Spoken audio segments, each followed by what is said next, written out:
I think we're just going to Did you check the mic? That could be Everton. Nope. Okay. That's the text. I don't know. We still got to come. Yeah, I was going to ask you to stand anyway. We're having a deal. Hi, everybody. Hi. No throwing buns. We don't have any to throw. Not yet, anyway, right?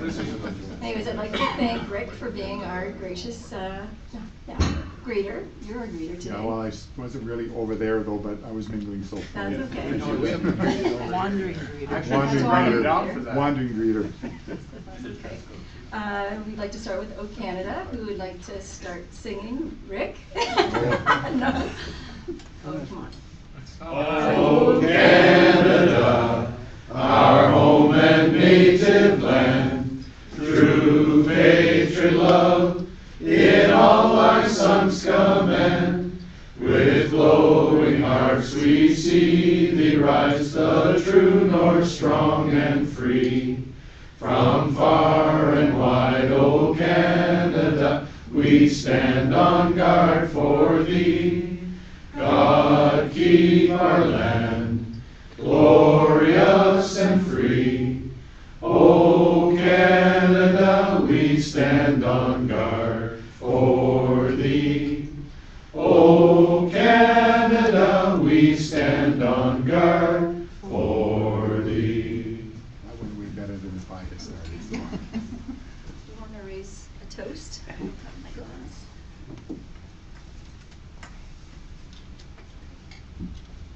To the Queen? The Queen? To Canada? To Canada? And to Rotary. Please bow your heads. Let us enjoy good food and good drink, and let us thank all whose efforts have set them before us. Let us enjoy good companionship, and let us each one be good company to the others. Let us enjoy ourselves without guilt, but let us not forget that many are less fortunate.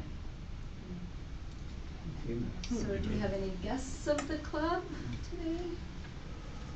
Just our speakers? Yep. Our speakers today, who will be more suitably introduced at a later time, are Carl Cadogan and Kathy Musk. Sorry. How do we greet our speakers? So as the guests, you can start in line for lunch first. Come on back here, we'll show you where. Where's Leo? That's the privilege of us. I like that.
That's a good idea. I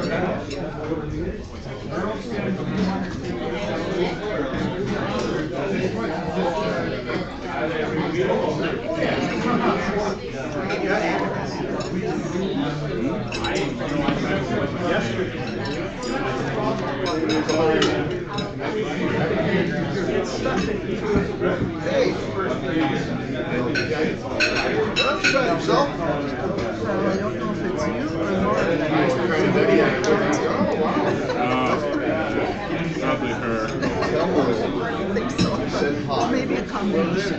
way, you can roll a styrofoam off the ground wall. Okay, what was underneath? No, that was pure drywall. It was just, it was a whole space. I said, why is there styrofoam all over the driveway? I thought maybe you were headed out. Oh, there you go. Oh, I don't know. The next door. You have the light shirt, and it takes your time. And what is that? So, Do you skate? they're all out. You have one there. I'm not sure. I thought maybe you did. If I had to stay with my daughter, I'd probably lost the day or It's a two. good thing you didn't, because that guy just spilled everybody's water. Victoria, That broke his knee down. Why did you feel we're not allowed to. Oh, okay. Short I'll tell you why. that's the reason. in Victoria. They're splitting. There's a ferry that goes across. Talk to me. Okay, right. Now, we're not like, they don't like short-term rentals, but I have friends, you know, if I know, I could use it I'm over not getting evicted for the party. Yeah. Sure, right? Yeah, well, I think I'll be pretty good. And I only have a queen-size bed, so there's no footboard. But it's okay. Besides, that's what I sleep in now. No, queen size doesn't give you more weight. That's true. It gives you, there's more weight. Right. There's more space. Yeah. So actually, right here, queen size, Fine. I can do it. Go visit my son who only got this double. That makes it a little bit more, the bedroom's actually very big, so I said to him the next one.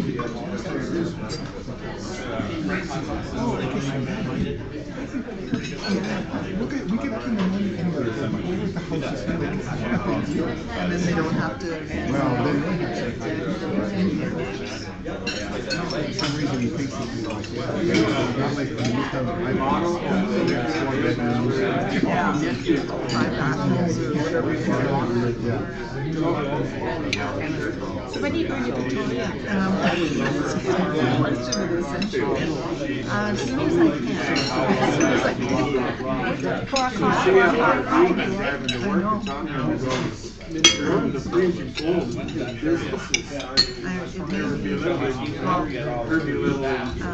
looking at flights. There's some nice cheap ones at the end of the month, and now that I'm here anyway, I might as well just stay till. When's a good time to get flights to Victoria? You do that so much. It just depends. Yeah, I always just watch receipt sales. And, yeah, I see it. Now they're advertising. Right now, Air Canada's got until today. Well, it's fine. So you have to book 2 weeks in advance. So they don't hold those cheaper flights for over as of January 21st. So it's take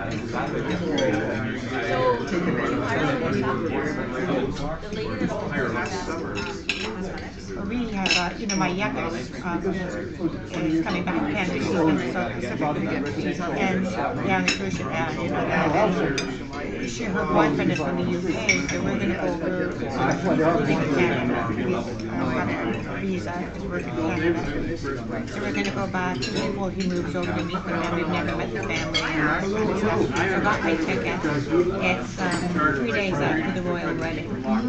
And now we got tickets now at any time, like here about twice. So we just got it at the right time. So we want to spend some time there, and we're going to go and we're just getting familiar there. And they just announced it's the 100th anniversary of Estonian independence. So everything is going on. Everything's snappily.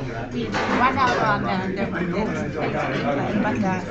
the accommodations and things like that. And we're looking at some Airbnb and that kind of thing. They're all double.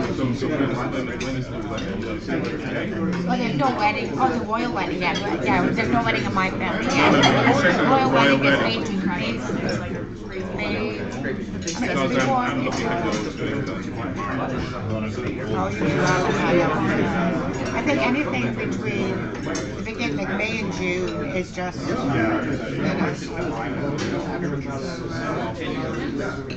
but it's also the time that, their security will be really tight, they'll be clean, they just want to make sure everything is on as best.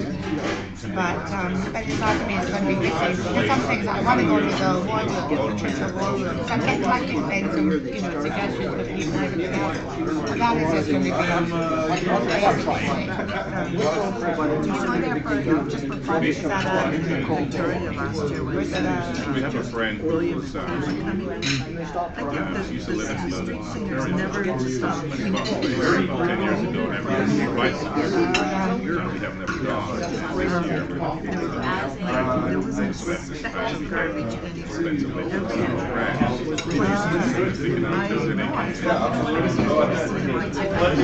I was there. And I went down to my favorite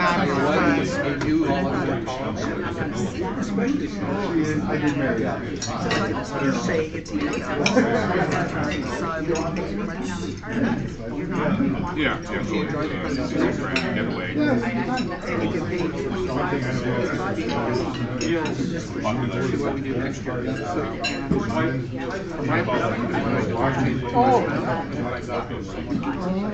These guys pass on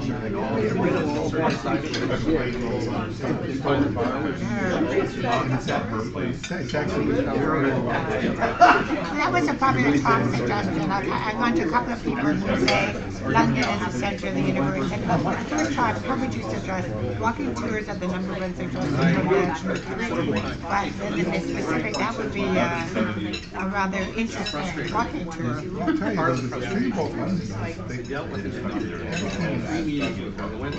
It's been rebuilt.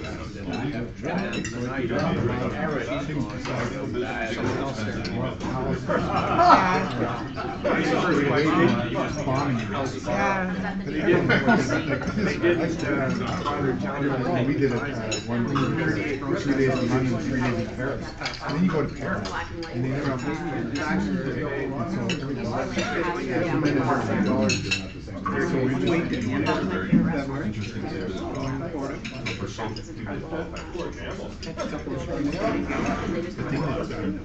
amazes me the most they get $1 an hour.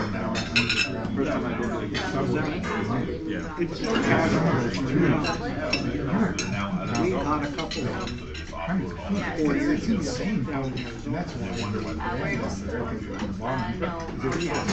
they were really protected. It's amazing. I almost got through without saying it, like a straight. I had a straight But face. it's the biggest subway system in the world, isn't it? Yeah, because that's maybe New York has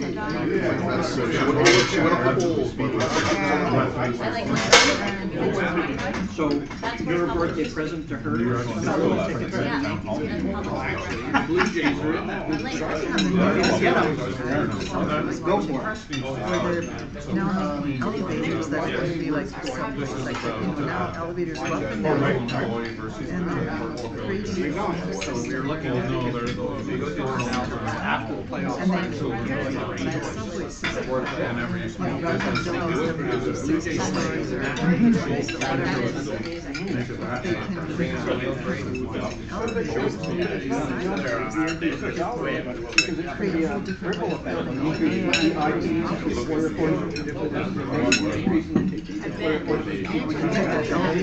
Where are you staying? for redevelopment.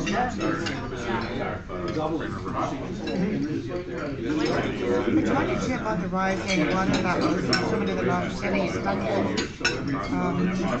here in New York, so close to the ocean, the impact of rising water level and the subway system, that's disturbed with London, New York, what was that, 3 years ago? And part of the hurricane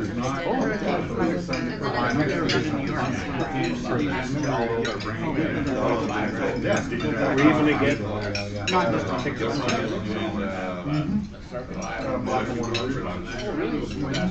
That had to be done earlier. So Judy is now a member of this club. Been here for a while. Amazing. Oh,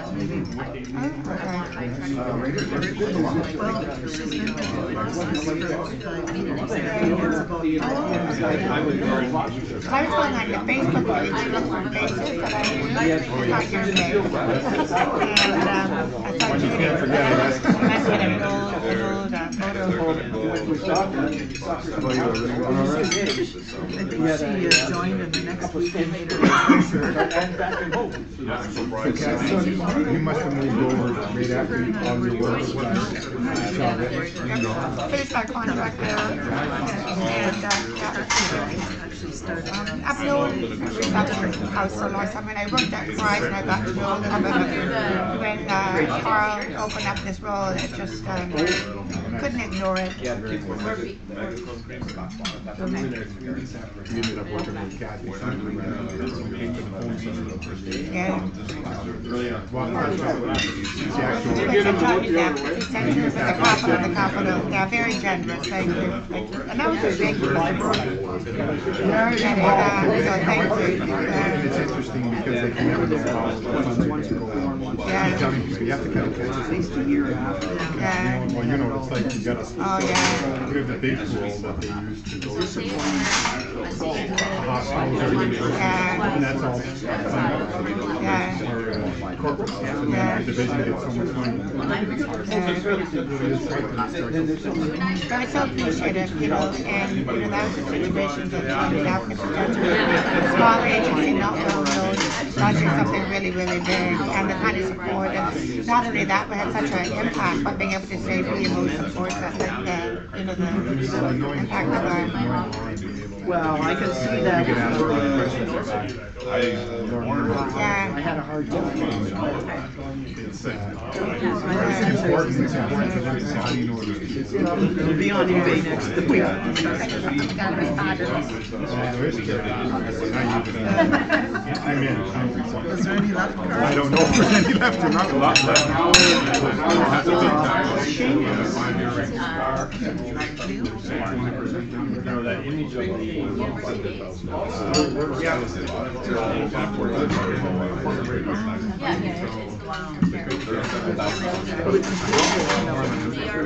are the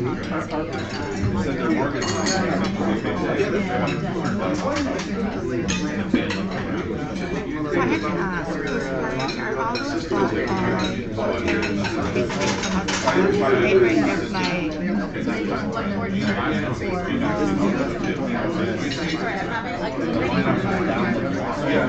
And that's just a start. Probably wouldn't have twice as good. If 1 year somebody did something, put it all together. Well, I don't know. When Catherine was the president, and she was at an international Rotary, she went into the president. And that was actually, that was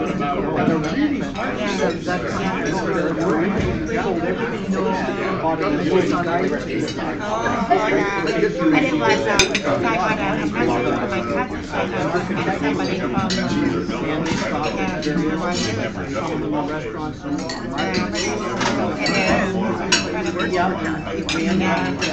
we joined Price on the same, well, Kathy on the day, on the door, That was the best. Because it was a walking tour.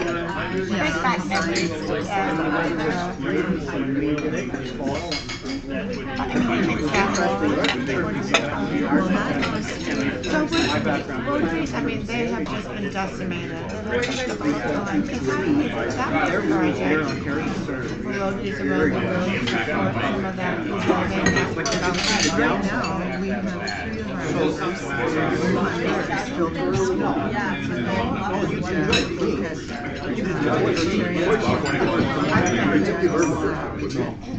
Yes, yeah.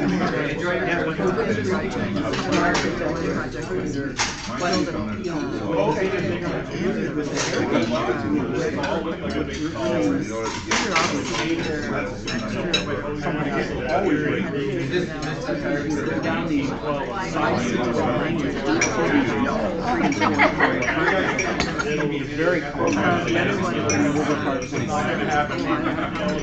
And they look like they're all here. Because paint's peeling off. Rick, do you remember when you set wheelchairs down at Westmount? Yes, John Billman. John Billman, I yeah. think it's maybe the last thing he got that. Well, that was the medical equipment. Oh, okay. Yeah. But I remember the wheelchairs too. I think John actually spearheaded that one. He actually went down to To Nogales. I bet you said the Ghostbuster ambulance. Yeah. Actually, the one I gave is they had taken some of their tour Mexico, some streets with the government let us get it across. Anything else like that? Thanks for grabbing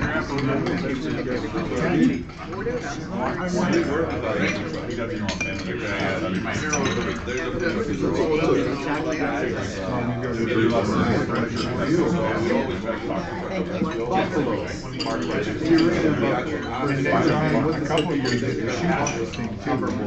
Which went over quite well. What were they doing for the rest of the juniors? Is there anyone else?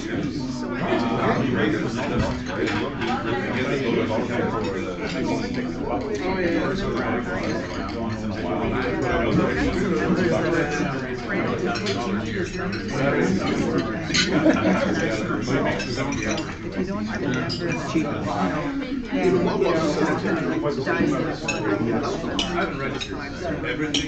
What about the plaza? Earthquake or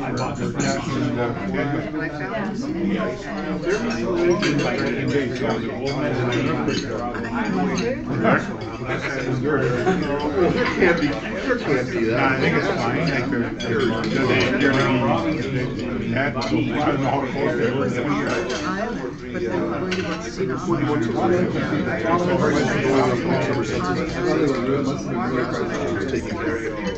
But they're worried about tsunami.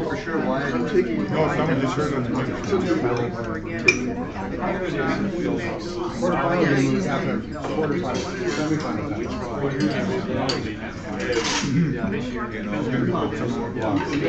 We had a grandson meeting at 7:30. Oh. 7:30 in the morning. I was almost wishing I thought, okay, you can't tell me that I'm not.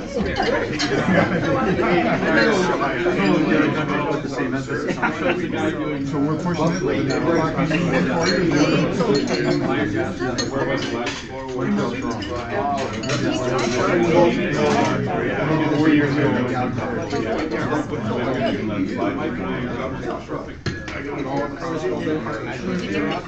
We're very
Drive the ball truck, it's doing 40 minutes, right?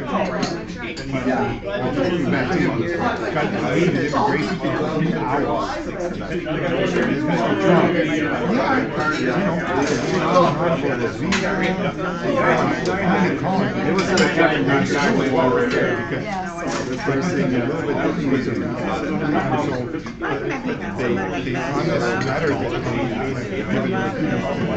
Is that right? The actual law.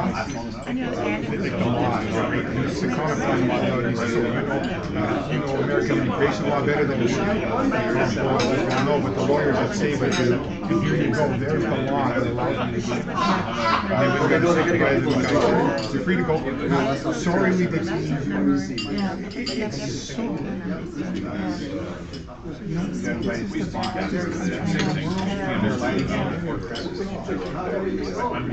watching, you know, the one thing will be, I don't think it happens, I'm going to go somewhere, figure out if it's lunacy that's going on.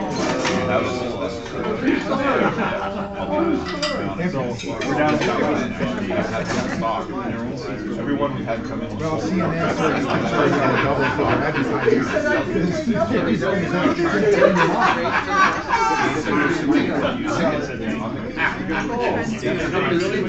Everybody wants to see that. Right.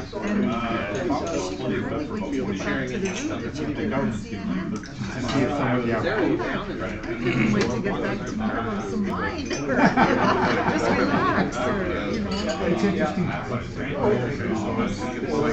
You just get tired of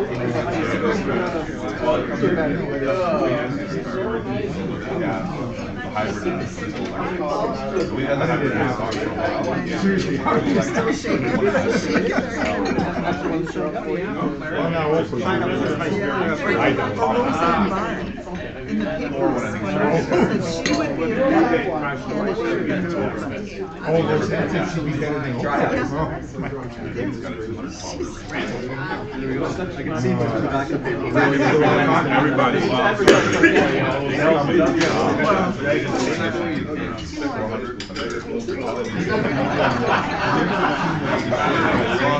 oh yeah, I remember.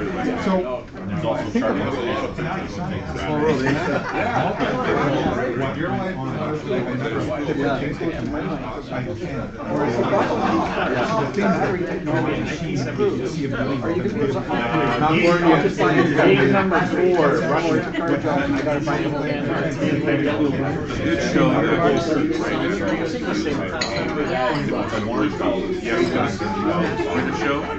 And the ex-prime minister, when he was prime minister, I think the guy was 78.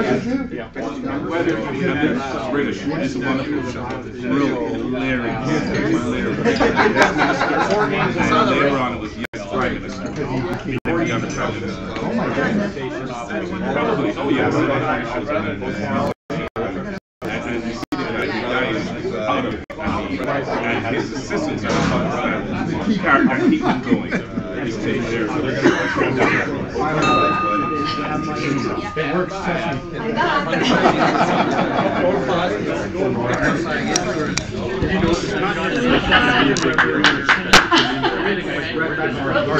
Just into the mic. Neil. Go ahead. You got permission? I didn't hear the bell ring. Well, I didn't, yes, I was a lady's. You'll learn. You'll learn. Thank you, Neil. We have one birthday this week, Jim Evans on January the 14th. And no wedding anniversaries. We have a club anniversary, Diane Verneal. January 14th, 3 years. Wow. Yeah.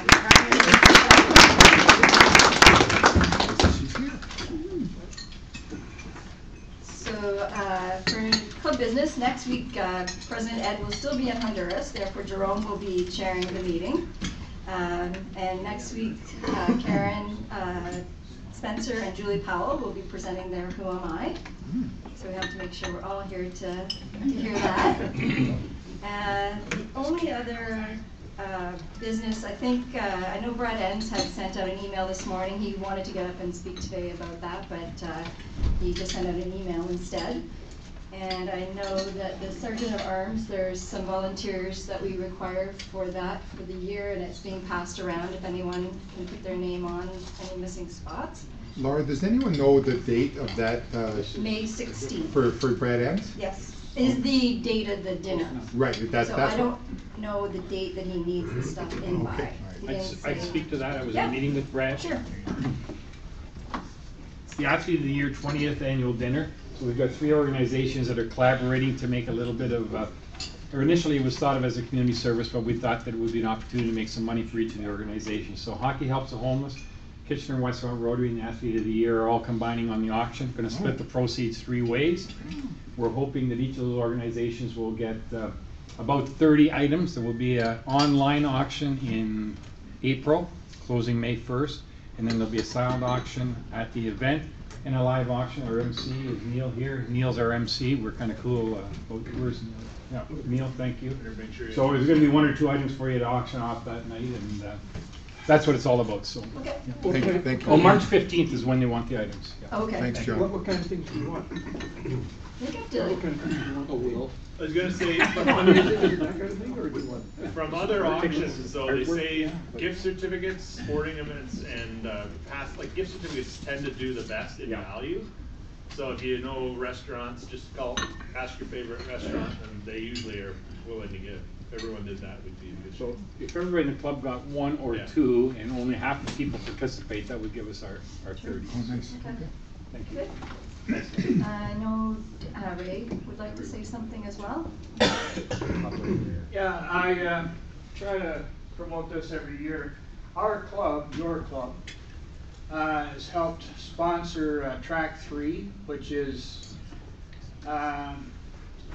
skiing for disabled children. And there's kids that wind up skiing that can't really walk. It's a great program. You have put your money towards it, and it's worth your while to go and see it on Monday, Tuesday, or Wednesday evenings from starting tonight through to the end of February. It's uplifting, and it makes you feel a little better about bugging your friends about buying tickets, because it's really it's wonderful to see. There's empty wheelchairs, and that tells you that those kids are out on the ski hill doing something that some people say, I couldn't do that they can't do. So I'd like you to come out if you get a chance, or want any more information about it. It's a Monday, Tuesday, Wednesday nights, January, February. What time?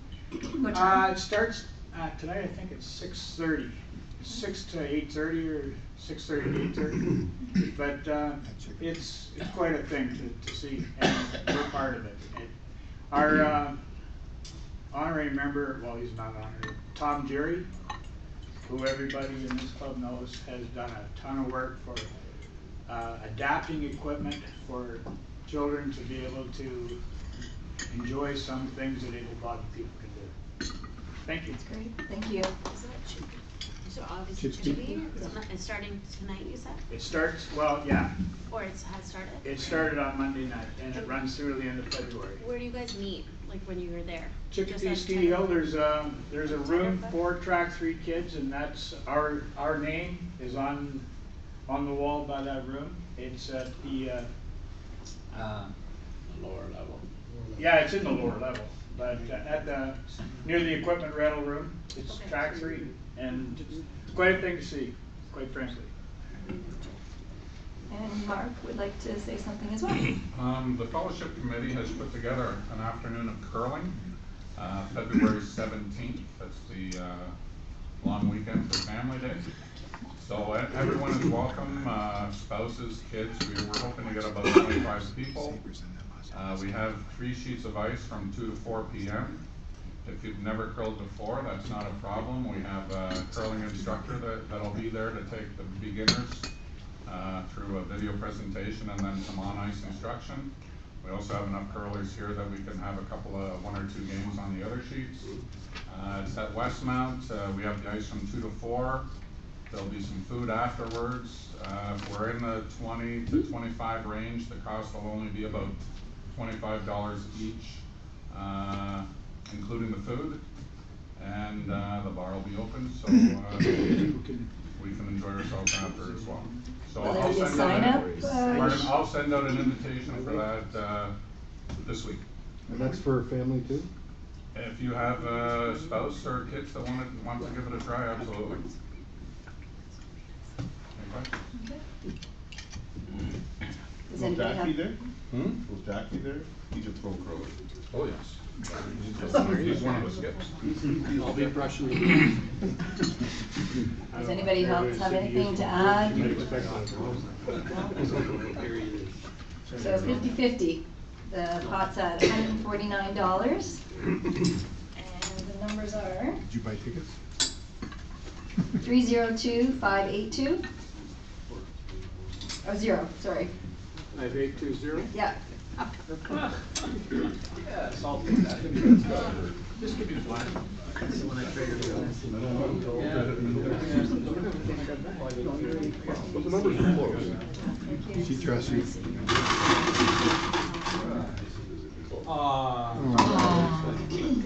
302-5818. It's pretty close. Nope. Yeah, not mixed up anymore. No, we mixed them up. That's a little bit. They traded each other. They traded each other. We traded and got each other's. There you go. I've never. Thank you. Too bad. So sad. 302-5752. That's not What are the other university?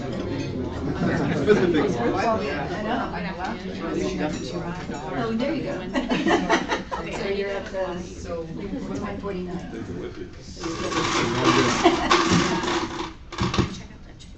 No. So Ed did give me a trivia to do today. Oh. How many people attended the first Rotary meeting on Thursday evening, February 23rd, 1905? 4. 8. So 4. Ray got it. But you don't have it today. He's going to bring it in 2 weeks.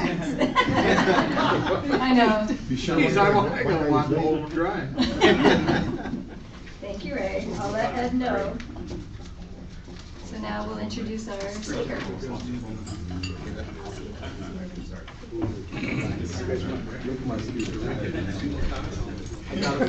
Yes, I will try to be more appropriately dressed when I come back from Africa in a few weeks, folks. So I leave tomorrow, so I'm in vacation mode. Carl Cadogan is currently the executive director of Reception House Waterloo Region and is the volunteer treasurer of the Aya Africa Foundation, which provides support to youth in Ghana, West Africa, and the treasurer for the London Black History Coordinating Committee, which organizes events and promotes activities for Black History Month in February of each year. Carl has a strong multidisciplinary background obtained in senior roles in the non-for-profit sector and in government. His career spans several years of professional practice, including community development, human resources, immigrant services, health services, fundraising, and government relations. He is very pleased to be here today. Please join me in welcoming Carl.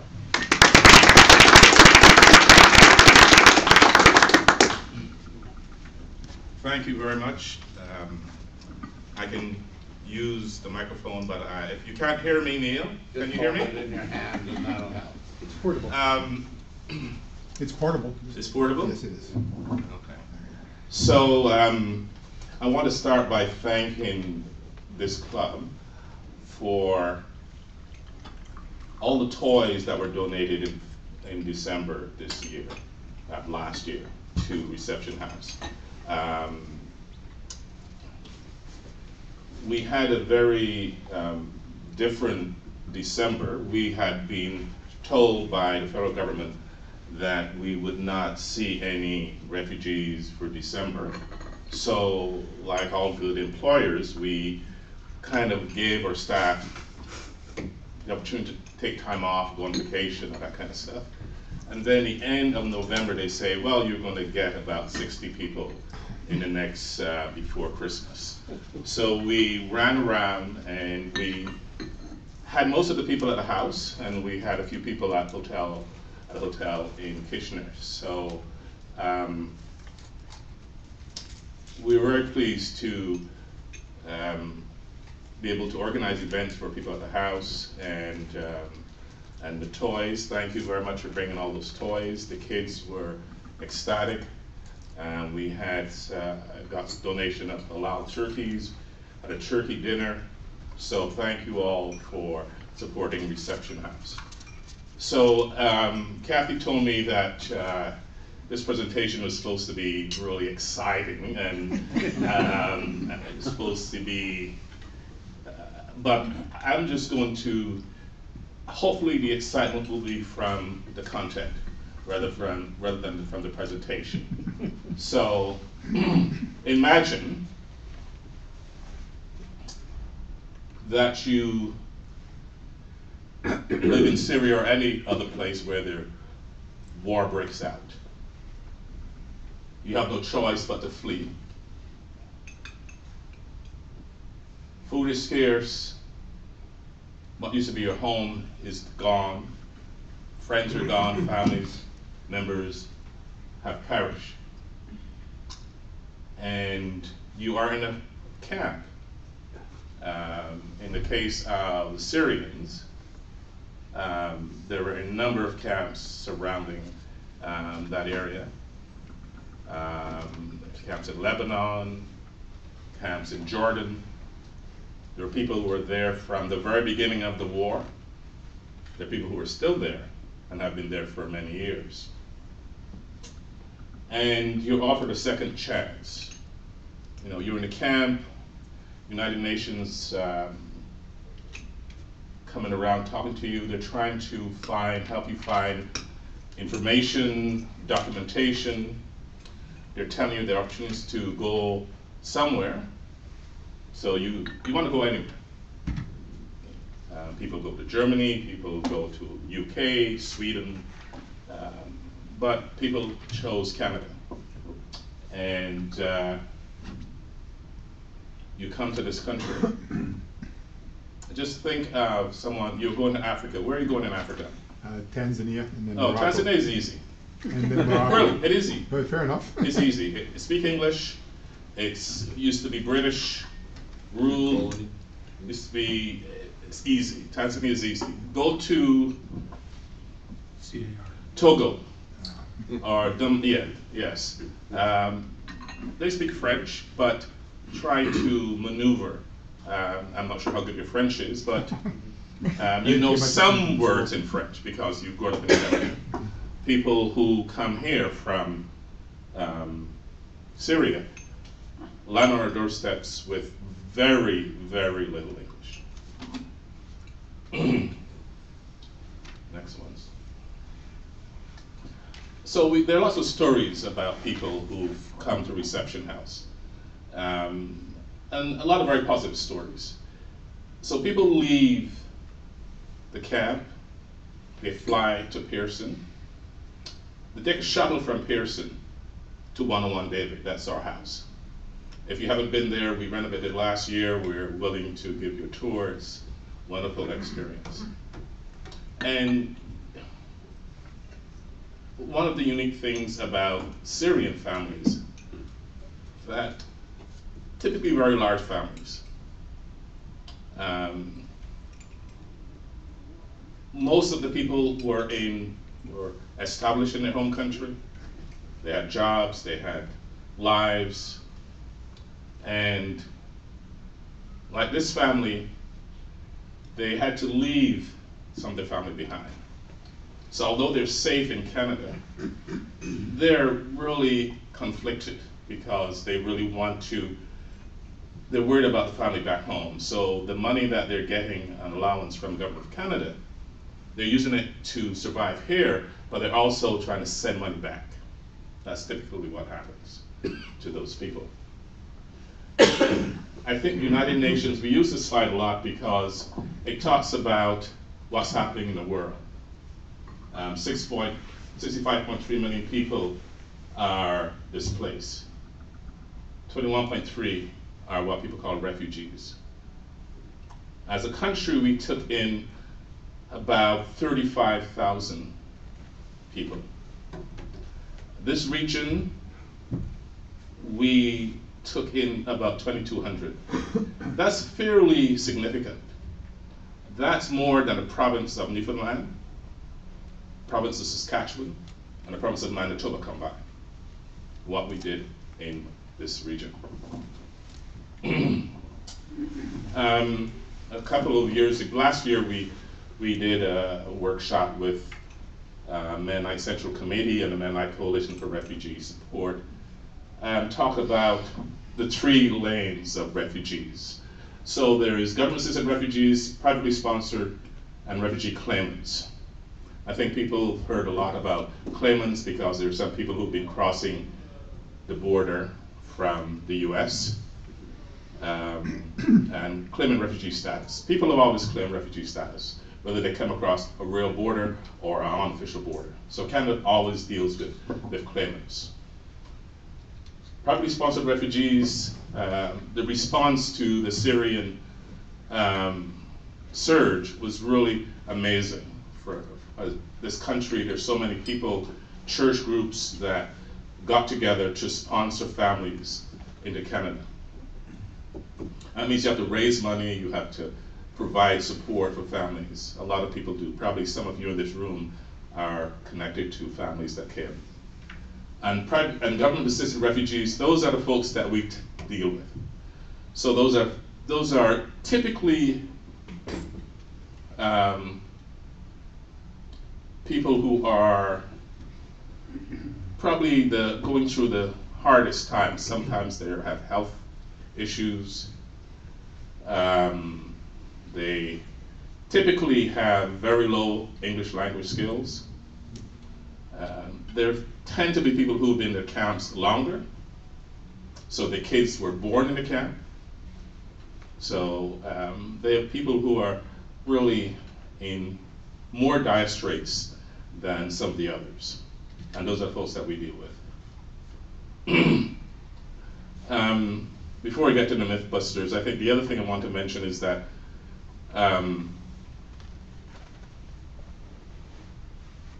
I think when we all heard about the government's attempt to support Syrians, I think it was really exciting for a lot of people. But then there were lots of folks who said there were lots of other refugees in other camps in other parts of the world that are also suffering. So there was kind of a discourse between organizations and individuals and advocates saying maybe the government can do more for some of those people who've not been really supported. But the government was focused on the Syrians, and I think for us as an organization,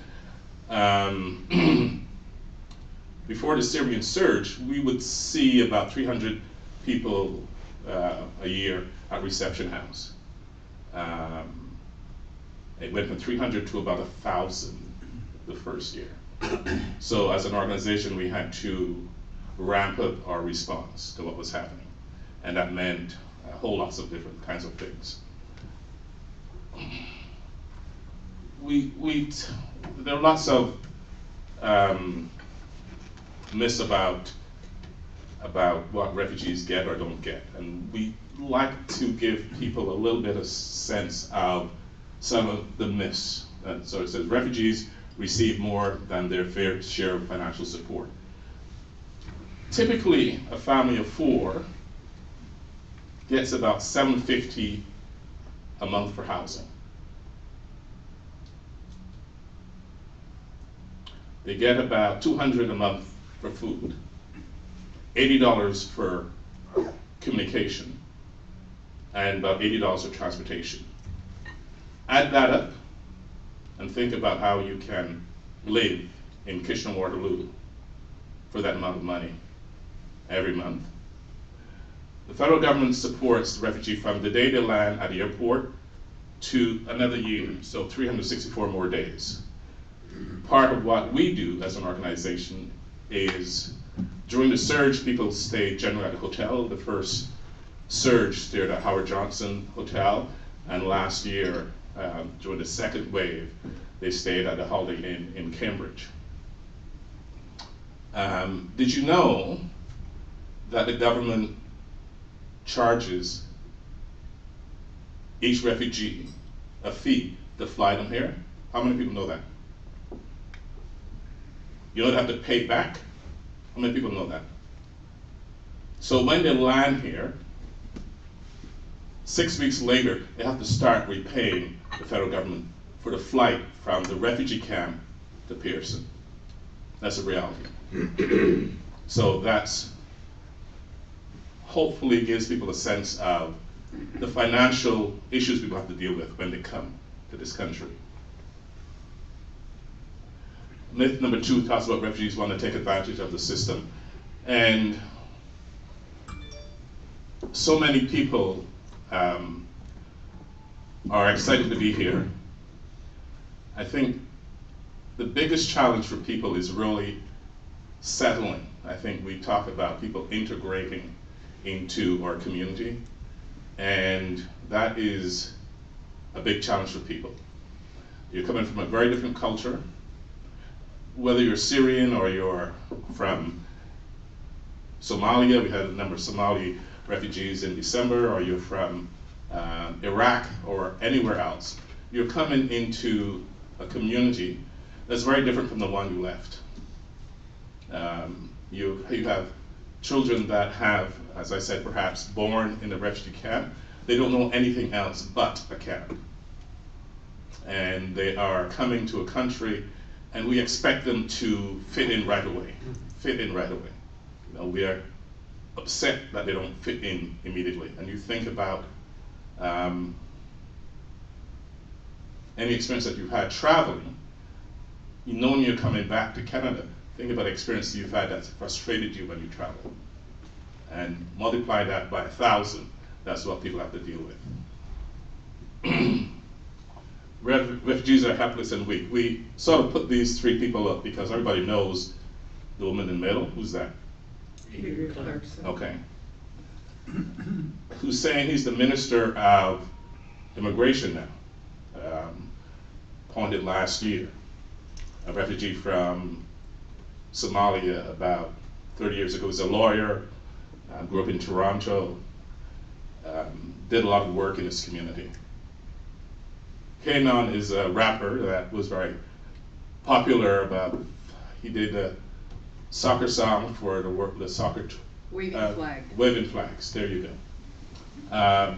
But we also talk about one of our friends down the street at, what's the restaurant? 271 West. A lot of people have eaten there. He's a refugee that came through Reception House and have really gone on and done amazing things in this community. A lot of refugees, I don't necessarily you can think of people that you know that came to this country as refugees and are doing really well. So you don't really, I don't have to point out to you that refugees want to contribute like anyone else. It's just the way they came that's different from maybe how your family came, my family came. My family immigrated to Canada. They didn't come as refugees, but they came basically to a new life. People do that all the time. Notes here.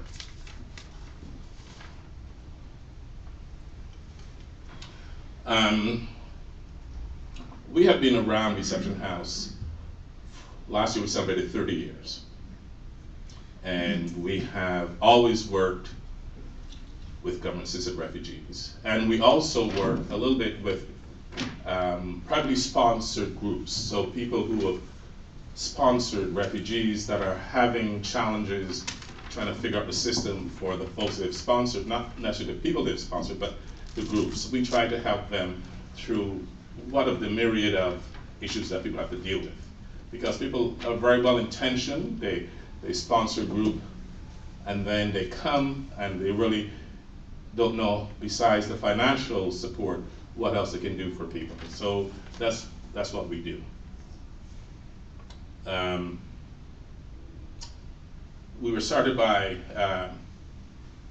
a Mennonite church group, and the House of One-on-One David, they still own it. They let us use it, but they started out really because they saw the need many years ago of people who were coming to the country and the kind of issues that they were getting into, and they wanted to help out. So like any good congregation, they wanted to do something really positive, and they started Reception House. About 10 years ago, the board, they went through a process, and now the board is no longer the congregation, it's the community board. We're a tribal organization. Part of what we do is we get funding from the federal government for specific things. Recently been getting funding from the provincial government for other things, and we do fundraising. Kathy is our fundraiser, and altogether we have a budget of about $2 million. This year, the end of December, we saw 150 more people than we had projected to see for last 2017. We do, people land at Pearson, they come to One-on-One David, they spend typically 3 weeks there. And in that 3 weeks, they go through health assessment. So we work with the family health team, they come, they assess people's health, and if they have health issues, we connect them to hospitals or services. School boards come in and assess the kids, see where they are educationally, and a whole lot of stuff happens the first 3 weeks. We provide orientation to them so they know how to take the bus, so know where to shop. One of the unique things about Reception House, when we were renovating last year, we looked at a reception center in London, Ontario, as well as in Toronto, and get some ideas how they were doing things. And both of those centers have a cook that provides food for people 3 meals a day. We don't do that. What we do is we help teach people how to use equipment that some people is new to them, cook their own meals. Everyone has a fridge, they have a cupboard with food, they get a full set of china, they get bedding, towels, and when they leave, they take all that stuff with them. So our model is a little bit different from some of the others that people might have known about. We provide support to help people transition from One-on-One David to their first house in the community. So we have 2 people whose job it is to find housing. Deal with landlords, because landlords want references, they want a whole lot of stuff. People don't have that. So what we do is help people kind of maneuver and deal with landlords. Hard job, particularly as housing prices go up. So given what I said about typical family in terms of what they have, it's very hard for us to find space for large families and singles. A single, I think they get $510 a month for housing. There are places where you can get a room for that, but that's about all you can get. So what we tend to do is, if we have 3 or 4 singles, we try to find them a house together so they can share. But part of what we do is help people settle into the community. And that's an important part of helping them to get to know the community. Over the last number of months, we've always worked to help people get employment. Part of the orientation is also language assessment. So with the surveys that we have seen, I would say that 99% of them had 0 English language skills. So they couldn't say, "Good morning, how are you?" That was a stretch for people. So getting into language training is the first thing we try to do. And people, the first thing they want to do is work, but sometimes they have to understand that it's going to be hard to find a job if you cannot speak the language. So part of what we do is help people connect to services in the community.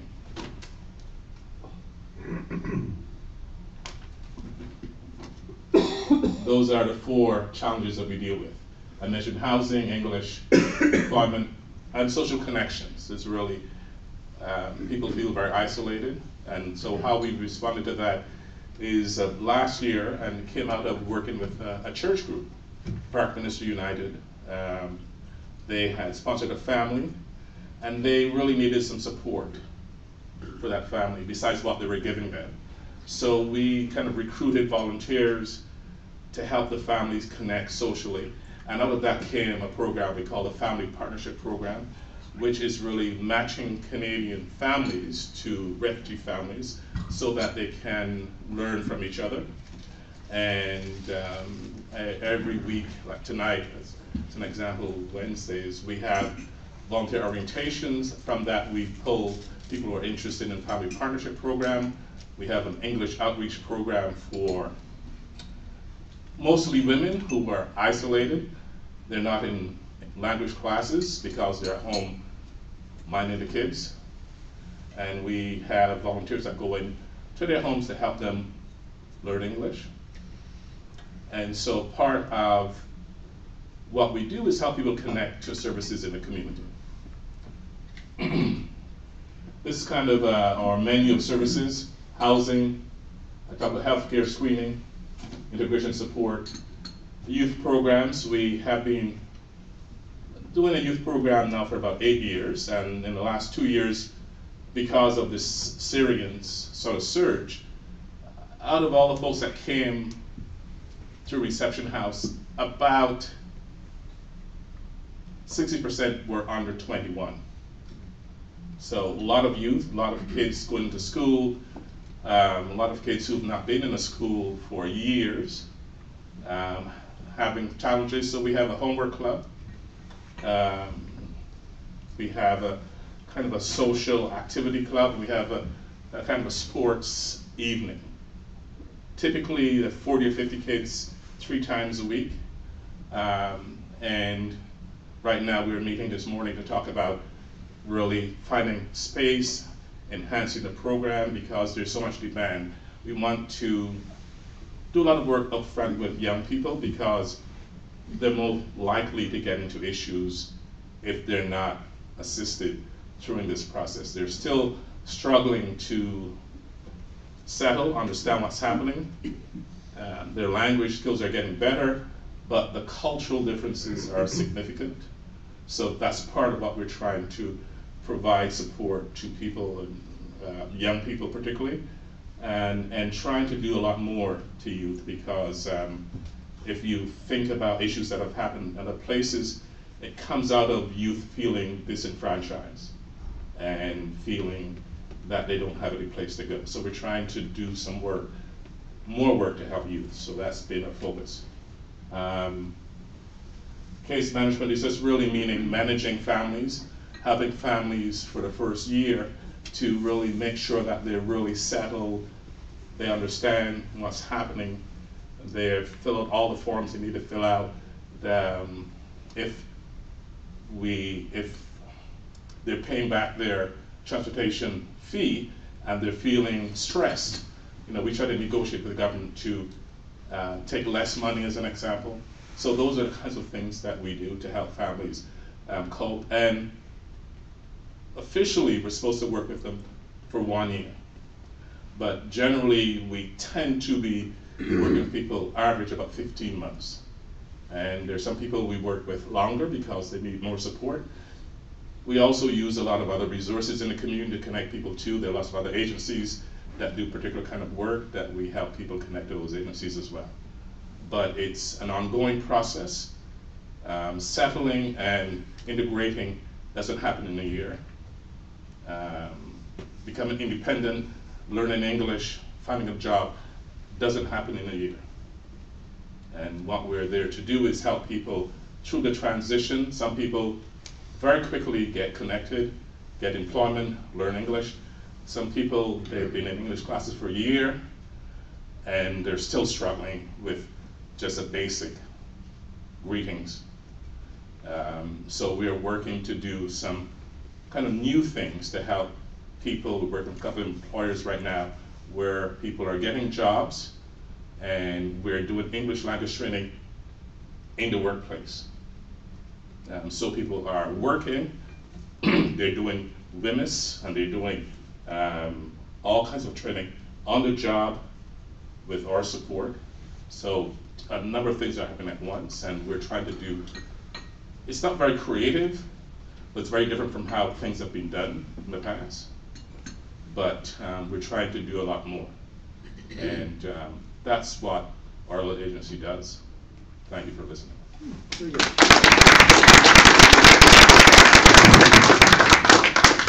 anybody have any questions? Yes, sir. Carl, how many families or occupants can that house handle at one time? Well, any firemen in here? Legally, it's 38 people. In December, we had 42. Someone talked about, I think Neil talked about a gift to the Reception House many years ago of beds that are portable and folding. And we use those beds when they're, some families are very large. So although we have 8 bedrooms, sometimes 3 of them is one family. We've had 4 families of 12, at least. 12, that's a mother and father and 10 kids. We've had 3 or 4 of 11 and 3 or 4 of 10. Significant. Landlords don't want to rent any place to that many people. So it takes longer to get those folks a place. And then the allowance doesn't allow, to find a 4-bedroom house, which is very hard, or 5-bedroom, it's going to cost $3,000 a month. And people have $1,500, as an example. So we do a lot of negotiation with landlords.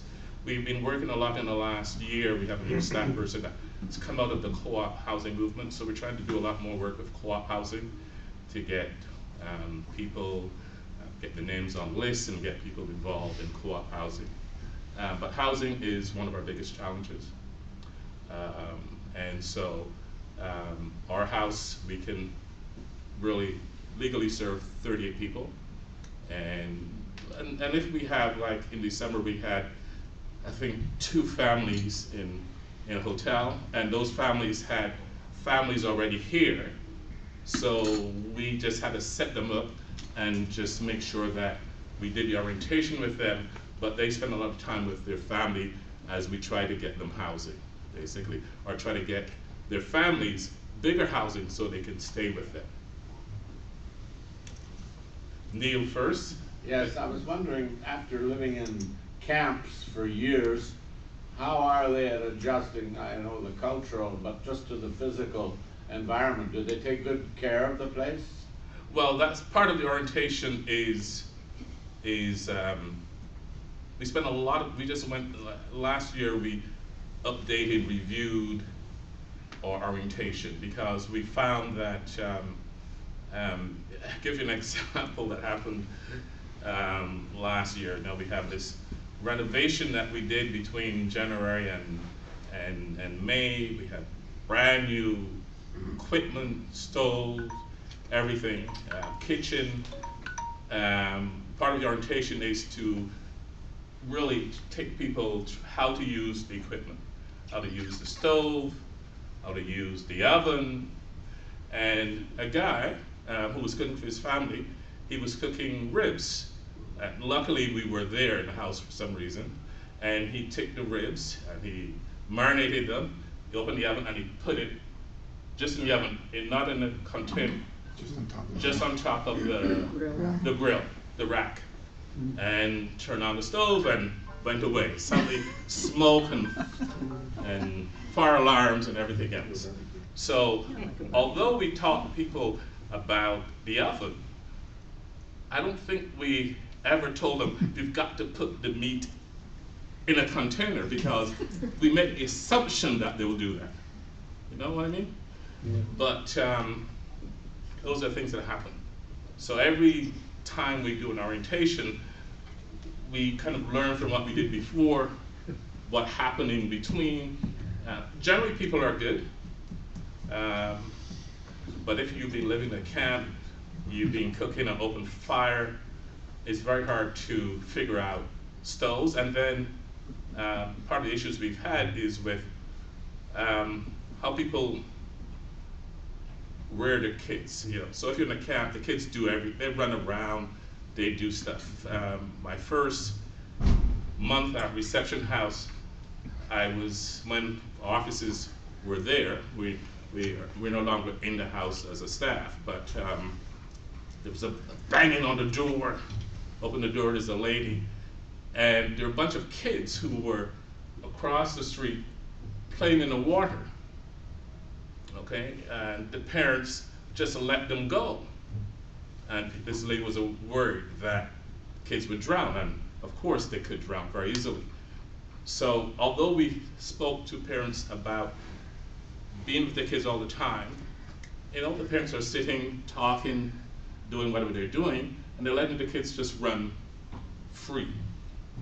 That's okay in a camp maybe, but it's not okay when you live across from open water. So we try to reinforce those things. Everyone knows where the house is, right on across the street from Victoria Park. Yes. Yeah. Diane? So Carl, thank you for all the work that you and your staff do at Reception House. So for the people in this room, what can we do to support you? What kind of help do you still need and want from us? Well, we still, the Family Partnership Program is one of our sort of more unique responses. So we're always looking for volunteers, people who are interested in volunteering, and then really working for family. That's very important. Volunteers are always important to us.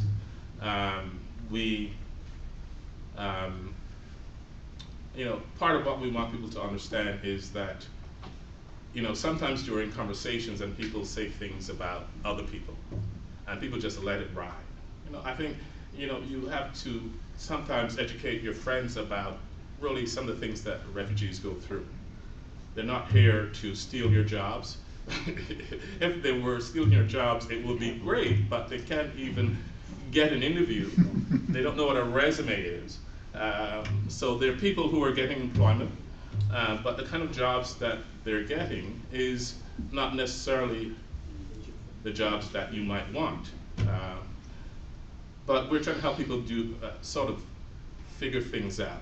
So what do we need? Sort of volunteers, you know, we always need financial support. We just need people to be aware of the work that we're doing. And if there's anything you can do based upon your skills or your company or your expertise, you know, we're always open to listening to people. I think, you know, I think the first year people were very generous in terms of donations and of money and of clothing and of stuff. I think as time passes, people sort of go off to something else. There's still a lot of refugees coming to the country, and sometimes we just need kind of acknowledgement of the work, and you know, dropping by the house and saying hi to people, something simple. I think what we've been doing in the last little while is having community dinners. So we've been with both the residents and volunteers sort of doing dinners and inviting people so people can sort of connect to people in the community. Sort of social connection is so important. That's the thing that kind of drives people into a corner if they're not connected to someone in the community. And anything that we can do to help people connect to other people, to people in this country, in this community, is very, very important. We had a group of volunteers from the Family Partnership, and a number of families last summer, we rented a bus and we went to St. Jacob's Market You think people had died and gone to heaven. That was such an experience for those people. To go to the market, just walk through, experience all that is in St. Jacobs. It was wonderful. And family showing them around. It was really good. Just things like that helps people a lot. Yes. I have a series of questions, but I understand that everybody's time is precious here. My questions come down to this. How can somebody that owns a business can actually help adopt people into their business from your organization, from your community? How can they get in touch? And how is your organization, how can I say it,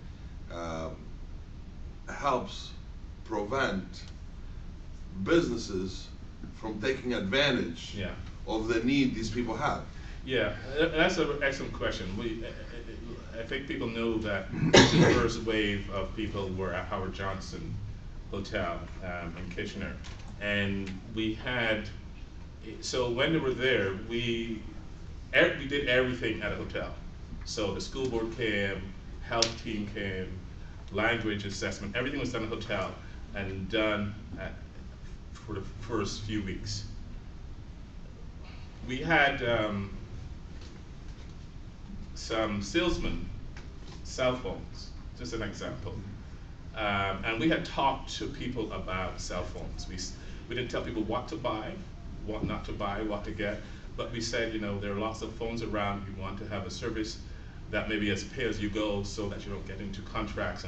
But anyway, this person spoke Arabic, came into the hotel, and when the people got their first bill, they were now in their home, so they moved from the hotel to their first place. They got a bill from the phone company, like $800–900 basically.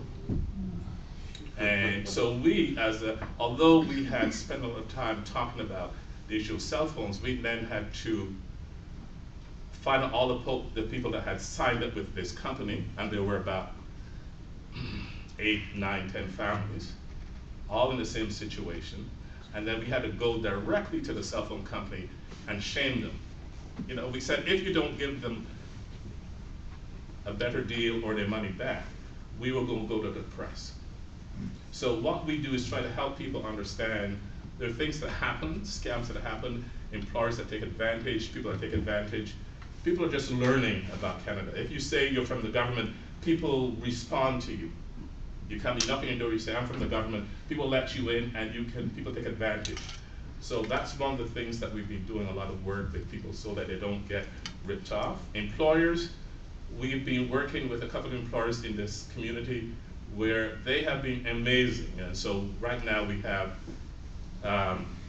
you can mention them. A couple of employers that we're doing some work with those employers.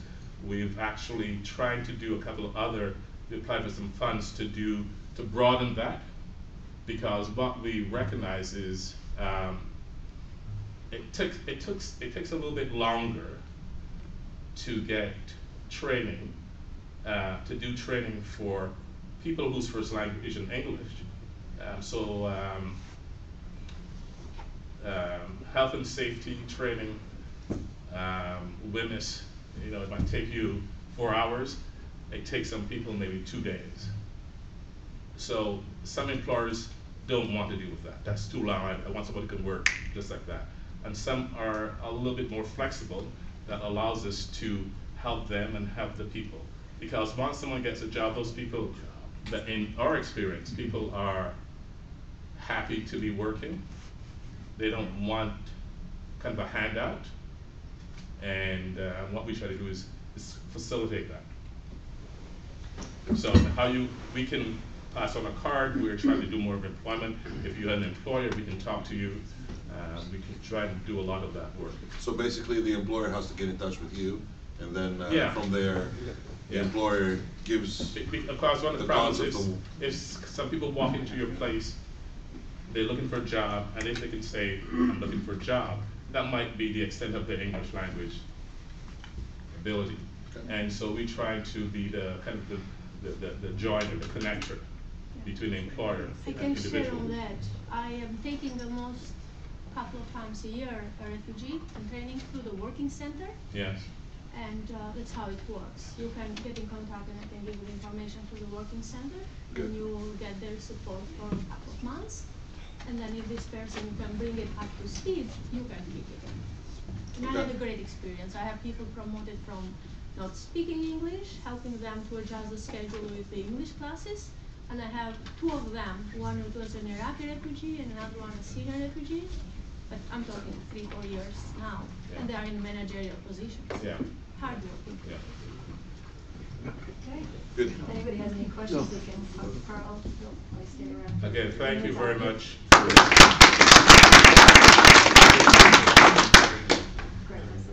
Carl, great presentation. To be honest with you, bring it full circle. I have trouble matching. But I'll tell you, sir, you paint a very good picture. Thank you. And that helps a lot with it. In the Tradition Art Club, we've restored the eyesight of a lady by the name of Lucy, who's 65, in her name. Thank and you. again, we thank you Thank for the you. work you've done. Okay.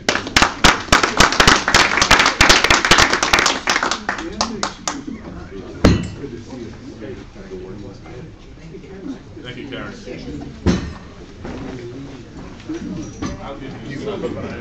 Yes, please. Nothing else for Please. the My business is Rotary? very simple, so it doesn't require like a